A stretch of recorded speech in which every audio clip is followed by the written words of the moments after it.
C'est un projet qui a démarré en 2022.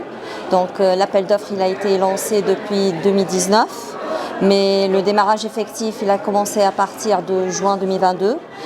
La fin des travaux elle est prévue pour fin 2026 pour les différentes composantes du projet, c'est-à-dire les parties qui incombent à Siemens, les parties qui incombent à E-Fluid et les parties qui incombent à Sagemcom.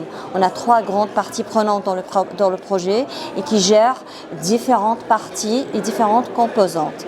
Il y a la partie qui sont liées aux infrastructures de comptage, c'est-à-dire du compteur jusqu'au système qui remonte les données. Puis on a un système central qui collecte toutes les données de mesure.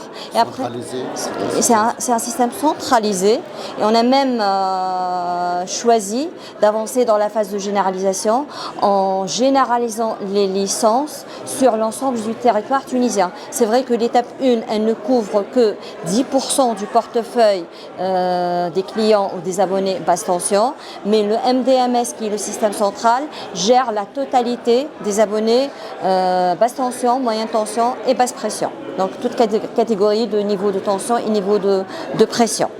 Et on a choisi de rénover notre système d'information clientèle. Pourquoi ? Pour qu'il soit adapté à intégrer ces données des compteurs communicants. Notre système d'information clientèle actuel ne sait pas gérer une infrastructure smart. Il faudrait rénover toute la chaîne SI. Ce sera une obligation pour changer pour les ménages, sur demande. Non, c'est ça qui va. Nous, on informe l'abonné sur leur emplacement, on l'avise, il faut qu'il soit consulté, informé surtout pour que la coupure ne le dérange pas trop. On essaye par des dispositions de communication de distribuer des flyers pour expliquer à l'abonné l'opportunité de ce nouveau compteur. Et on lui informe une journée à l'avance de la coupure qui est programmée le lendemain et on procède normalement à un remplacement de compteur. Bon, si vous avez entamé la première phase de ce projet, vous avez installé dans quelle région? Oui, on a installé en tout jusqu'à aujourd'hui à peu près 80 000 compteurs basse tension et basse pression qui sont répartis presque à part égale entre les 3 districts, les grands districts qui sont le district de Kram, de Sfaxville et de Sousseville.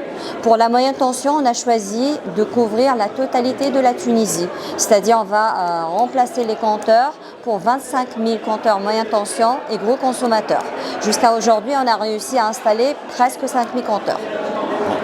Une dernière question, quelles sont les leçons à tirer de cette première phase? On n'a pas vraiment fini l'étape 1, il reste quand même quelques mois.